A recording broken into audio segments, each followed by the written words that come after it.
Salam sejahtera. Berikut merupakan cara pemberian ubat melalui tiub pemakanan secara selamat. Klip ini adalah panduan ringkas. Sekiranya terdapat sebarang permasalahan, rujuklah ahli farmasi anda. Langkah pertama, posisi pesakit. Tinggikan kedudukan pesakit pada 30 hingga 45 darjah untuk mengelakkan risiko tersedak ataupun aspiration. Langkah kedua, cucian tangan. Cuci tangan anda dengan sabun dan keringkan. Langkah ketiga, penyediaan alatan.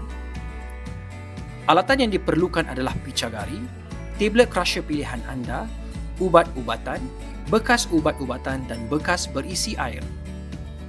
Langkah keempat, penyediaan ubat.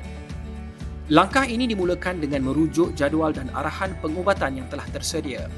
Ambil ubat yang diperlukan mengikut dos ditetapkan dan masukkan ke dalam tablet crusher. Kali ini kita gunakan mortar dan pestle. Hancurkan ubatan tersebut sehingga halus. Ambil 15 ml air menggunakan picagari. Kemudian tambahkan 10 ml air tersebut ke dalam serbuk ubat yang dihancurkan tadi. Campuran tersebut kemudian disebatikan lagi sehingga sekata. Kemudian tuangkan campuran air dan ubat ke dalam bekas ubat.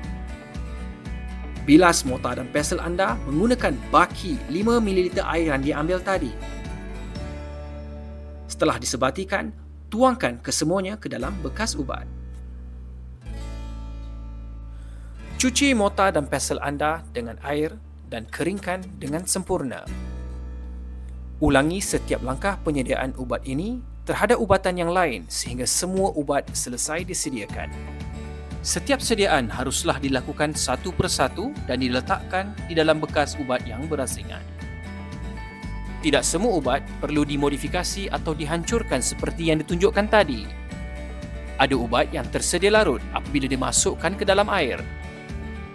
Ada juga yang boleh dibuka kapsulnya. Dan ada juga yang boleh dituang secara terus. Jika ada sebarang keraguan, rujuklah ahli farmasi anda. Langkah kelima, pemberian ubat. Langkah ini dimulakan dengan membilas atau flushing tiub pemakanan menggunakan 10 ml air. Langkah ini bertujuan untuk memastikan tiub pemakanan tidak tersumbat dan boleh digunakan.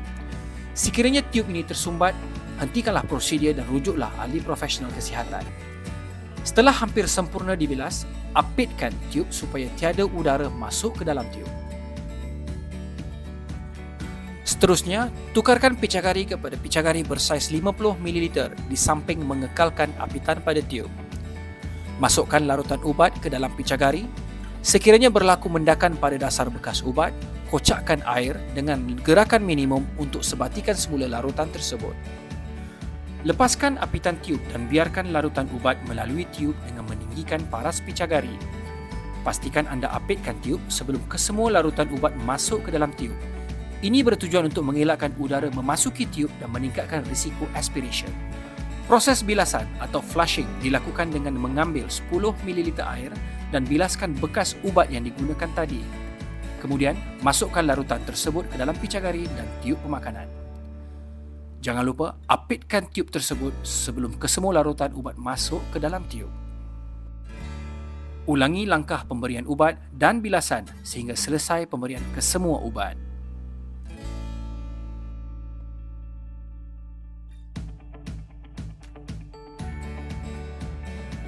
Bilasan terakhir dilakukan dengan mengambil 30 ml air dan dimasukkan ke dalam picagari dan tiub pemakanan.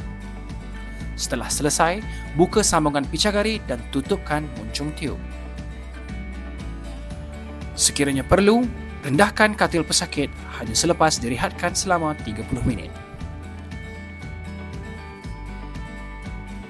Sekiranya anda mempunyai sebarang masalah berkaitan pemberian ubat-ubatan, hubungi Pusat Panggilan Farmasi Kebangsaan di talian 1-800-886722. Sekian, terima kasih.